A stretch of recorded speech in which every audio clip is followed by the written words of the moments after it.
नेटच्या वेळेस एक वेळेस माननीय तुकाराम मुंढे साहेब यांना सुद्धा चान्स या ठिकाणी जर मिळाला तर देशामध्ये पेपर फुटे हा विषय बंद होईल. आपल्या देशामध्ये एक हिरो जर एका राज्याचा मुख्यमंत्री होऊ शकतो तर मग महाराष्ट्रामध्ये तुकाराम मुंढे साहेब या महाराष्ट्राचे मुख्यमंत्री का होऊ शकत नाही? अन्न व औषध प्रशासन विभागाच्या आयुक्तपदी IAS अधिकारी तुकाराम मुंढे हे रुजू झाल्यापासून एकंदरीत महाराष्ट्रामध्ये मोठ्या प्रमाणात कारवाया होत आहेत आणि तुकाराम मुंढेंच्या या कर्तव्यावर त्यांची लोकप्रियता ही दिवसेंदिवस महाराष्ट्रावर सर्वदूर पोहोचली आहे. त्यांची लोकप्रियता वाढत आहे आणि त्यांची लोकप्रियता वाढत असताना असंच त्यांच्या एका फॅनच म्हणून आपण त्यांच्या एका फॅननी जे की तुकाराम मुंढेंच्या कारवायांनी प्रभावित होऊन त्यांनी आता आपली नवीन एक 2 व्हीलर गाडी घेतलेली आहे आणि त्यांनी गाडीवर चक्क तुकाराम मुंढे आणि बाळासाहेब ठाकरे यांचा फोटो हे जे आहे चित्र रेखाटलेलं आहे. नेमकं काय ही कल्पना सुचली त्यांना हे त्यांच्याकडूनच जाणून घेऊया. आधी तर तुमचं नाव सांगा आणि हे कसं सुचलं तुम्हाला?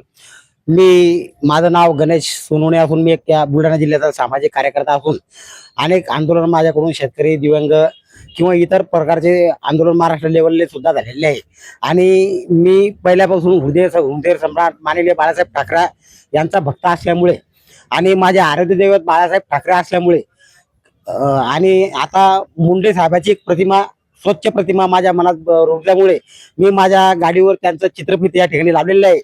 आज महाराष्ट्रामध्ये किंवा देशामध्ये पेपर फुटीचा फार मोठा प्रकार चालू आहे. देशातील तरुण हा बेरोजगार होत आहे आणि अनेक तरुणाचे जे अभ्यास चालू असतो त्या माध्यमातून पेपर देणे पेपर फुटी यामुळे गोरगरीब सर्वसामान्य विद्यार्थ्यांवर याचा फार मोठा परिणाम होत आहे. म्हणून माझी अशी सुद्धा मागणी आहे की नेटच्या वेळेस एक वेळेस माननीय तुकाराम मुंढे साहेब यांना सुद्धा चान्स या ठिकाणी जर मिळाला तर देशामध्ये पेपर फुटे हा विषय बंद होईल व पारदर्शकतेप्रमाणे जे काही विद्यार्थ्याचे पेपर वगैरे असतील ते व्यवस्थितपणे आणि सुरळीत चालेल अशी माझी भावना आहे. तर इथे आता पाहिलं तर तुम्ही हे जे चित्र लावलेलं आहे यातून असा संदेश देण्याचा प्रयत्न आहे की तुकाराम मुंढे यांनी राजकारणात यावं का आणि काय यावं? आज आपल्या देशामध्ये एक हिरो जर एका राज्याचा मुख्यमंत्री होऊ शकतो तर मग महाराष्ट्रामध्ये तुकाराम मुंढे साहेब या महाराष्ट्राचे मुख्यमंत्री का होऊ शकत नाही?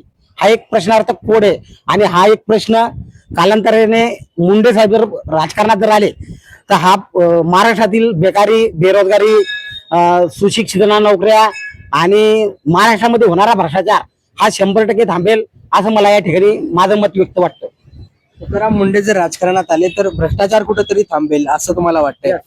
तर आता तुकाराम मुंढे जर राजकारणात आले तर कोणकोणते फायदे या राज्याला होऊ शकतात? या राज्यामध्ये आपलं सार्वजनिक बांधकाम विभाग असेल त्या थ्रू होणारे रस्त्याचा भ्रष्टाचार या ठिकाणी थांबवू शकतो. शेतकऱ्याला पारदर्शकता शेतामध्ये काम करण्याची मालाले भाव किंवा उत्पन्न खर्च कसा वाढेल हा एक विषय या ठिकाणी निपटू शकतो. सुशिक्षित तरुणांना नोकऱ्या या ठिकाणी लागू शकता आणि जो काही भ्रष्टाचार या महाराष्ट्रामध्ये होत आहे तो 100% तुकाराम मुंढे साहेब राजकारणात जर आले तर हा या ठिकाणी थांबू शकतो. कारण महाराष्ट्राचे मुख्यमंत्री देवेंद्र फडणवीस साहेब स्वतः माझ्या मते त्यांना प्रत्येक डिपार्टमेंटला 7-7 महिने 1-1 वर्ष या ठिकाणी काम करण्याची संधी देत आहे. आपण आता अपंग डिपार्टमेंट बघत असाल किंवा अन्न औषध प्रशासन बघत असाल या 2 डिपार्टमेंटमध्ये मुंडे साहेब काम करत असताना अनेक प्रश्न या ठिकाणी मार्गी लावलेले आणि त्यांच्या माध्यमातून जनतेला चांगलं अन्न भेसळ मुक्त अन्न या ठिकाणी खायला मिळत आहे आणि हे खाल्ल्यामुळे जे काही याच्या अगोदर जे अन्न आपण खात होतो त्यामध्ये अजून कॅन्सर अनेक मोठमोठ्या बिमाऱ्या या ठिकाणी उपलब्ध होत होत्या. त्याच्यामुळे जे अन्न आता जे पारदर्शक चांगलं खायला भेटेल त्याच्यामुळे या बिमाऱ्या सुद्धा या महाराष्ट्रामध्ये थांबण्याचं काम या ठिकाणी होऊ शकतं. या बातमीच्या माध्यमातून तुकाराम मुंढे साहेबांना जर तुम्हाला काही संदेश पोहोचवायचा असेल तर काय म्हणाल साहेबांना तुम्ही? तुकाराम मुंढे साहेबाला मला आपल्या माध्यमातून हाच संदेश या ठिकाणी देणार आहे काय साहेब आपलं काम एक पारदर्शकता आहे. आपल्यावानी 10 अधिकारी जर महाराष्ट्राचे मुख्य मंत्रालयात जर सचिव असले तर या महाराष्ट्रामध्ये होणारा भ्रष्टाचार तरुणाच्या हाताला काम आणि सुशिक्षित बेरोजगारी या ठिकाणी थांबल्याशिवाय राहणार नाही. म्हणून तुकाराम मुंढे सारखे 10 पारदर्शकता अधिकारी महाराष्ट्राच्या मंत्रालयाच्या सदनमध्ये सचिव म्हणून असले तरी या महाराष्ट्राचा भ्रष्टाचार या ठिकाणी थांबू शकतो.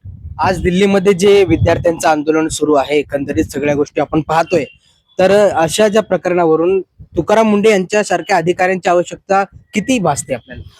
या ठिकाणी दिल्लीमध्ये जे काही आंदोलन चालू आहे काँग्रेस पक्षाच्या थ्रू आज हे आंदोलन का उभं राहिलं या आंदोलनाच्या मागची पार्श्वभूमी काय?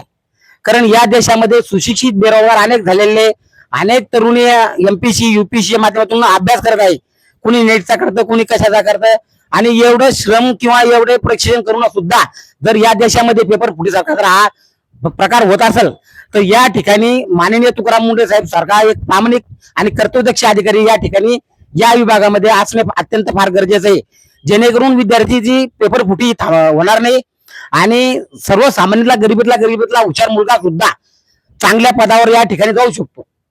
नक्कीच आपण पाहतोय हे एक प्रकारे तुकाराम मुंढे यांच्या कर्तव्याचे ते फॅन झालेले आहेत. तुकाराम मुंढे यांनी ज्या पद्धतीने एकंदरीत महाराष्ट्रामध्ये कारवाया राबवलेल्या आहेत त्या कुठेतरी प्रभावशाली आहेत आणि तुकाराम मुंढे यांनी शैक्षणिक क्षेत्रात जर तुकाराम मुंढे अधिकारी म्हणून आले तर एक मोठा परिणाम देखील पाहायला मिळू शकतो. आणि या बरोबरच त्यांनी बोलताना असं सांगितलं, तुकाराम मुंढे सारख्या व्यक्तींनी महाराष्ट्राच्या राजकारणात आलं पाहिजे, जेणेकरून महाराष्ट्राच्या राजकारणाला आणि विकासाला एक वेगळी दिशा मिळेल, असं देखील त्यांनी स्पष्ट केलेलं आहे.